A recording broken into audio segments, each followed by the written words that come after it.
안녕하세요. 청춘재테크 TV입니다. 오늘은 저축하면 가난해지는 이유에 대해서 이야기해보려고 합니다. 아마 썸네일 보고 많은 분들이 의아하게 생각하셨을 것 같아요. 우리가 어렸을 때부터 들어오던 말이 있습니다. 바로 저축을 해야 부자가 된다라는 이야기인데요. 저축을 해야 부자가 되는 것은 맞습니다. 하지만 이 마인드로는 어느 정도 저축은 할 수 있을지 몰라도 부자가 될 수는 없을 것이란 생각을 합니다. 그리고 평생 저축만 해야지라는 생각은 결국 사람을 가난해지게 만든다고 생각을 하는데요.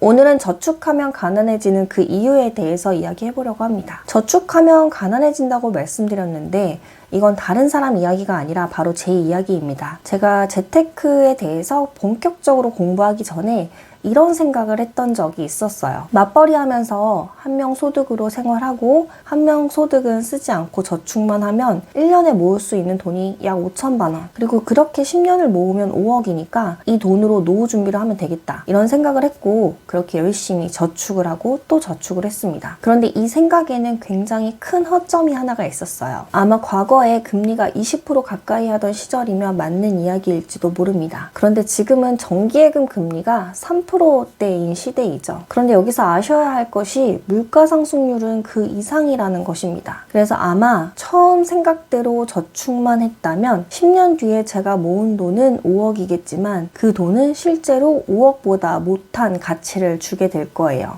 많이들 예를 드는 짜장면값, 버스비 등을 보면 알 수 있죠. 예전엔 새우깡이 500원이었던 기억이 나는데요. 지금은 1,500원 입니다. 그래서 지금의 5억과 10년 뒤의 5억은 같은 5억이지만 절대 같지 않다. 그게 바로 인플레이션 때문입니다. 저축을 열심히 하는 것까진 좋았는데 10년 동안 저축만 한다는 것은 정말 잘못된 생각이었죠.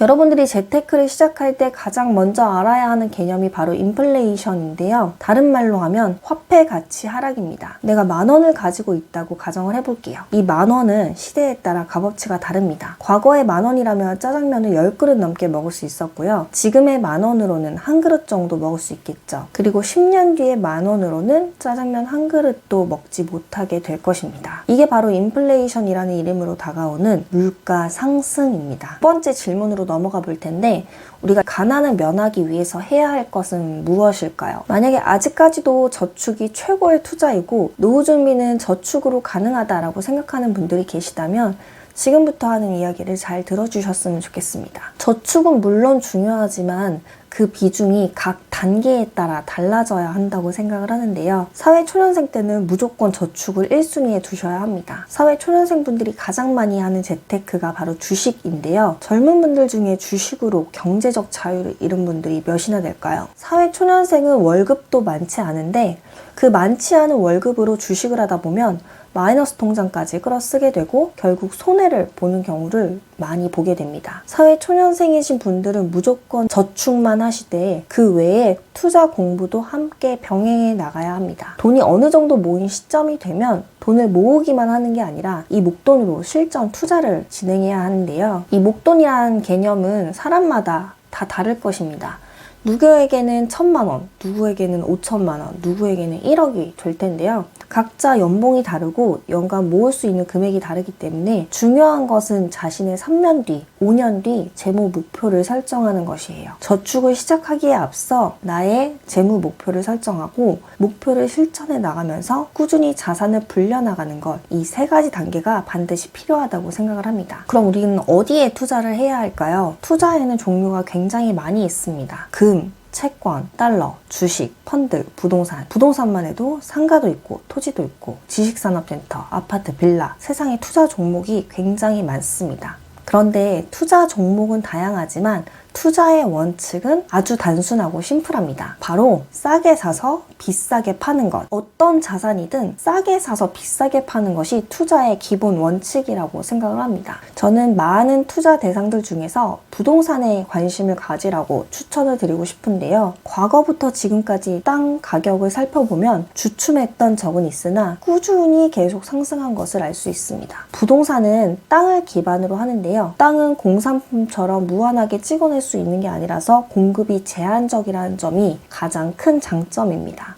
물론 꼭 부동산이 아니어도 좋습니다. 여러분들이 주식에 관심이 있다라고 하면 주식을 정말 열심히 공부해서 잃지 않는 투자를 할 수 있을 정도까지 수준을 끌어올려야 할 것이고요.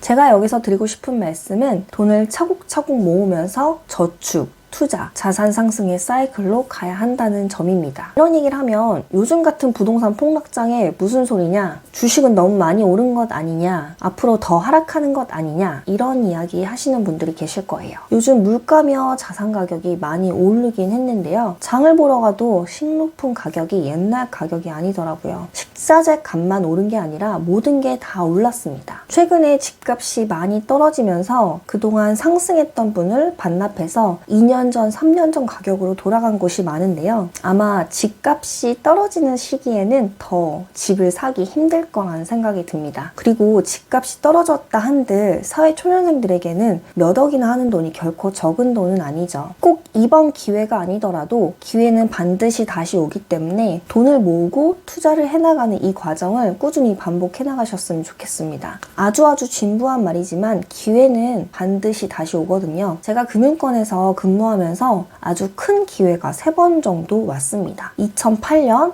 2012년, 그리고 2020년. 그런데 이 기회에 부자가 된 분들은 또 그렇게 많지 않은 것 같아요.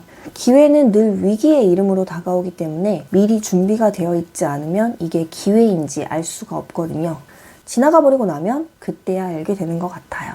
그래서 여러분들이 돈을 모을 때 경제에 관심을 딱 끄고 그냥 맹목적으로 저축만 하기보다는 저축을 하면서 동시에 경제에 관심을 가지셨으면 좋겠어요. 부동산, 주식, 금, 채권 여러 가지 분야를 알아둘수록 지금은 어디에 기회가 있구나 이런 게 눈으로 보이게 되실 겁니다. 결론인데요. 뱃속에 있는 아기가 태어나면 처음엔 기어다니고 그 다음엔 아장아장 걷고 그리고 그 다음엔 뛰기 시작하는데요.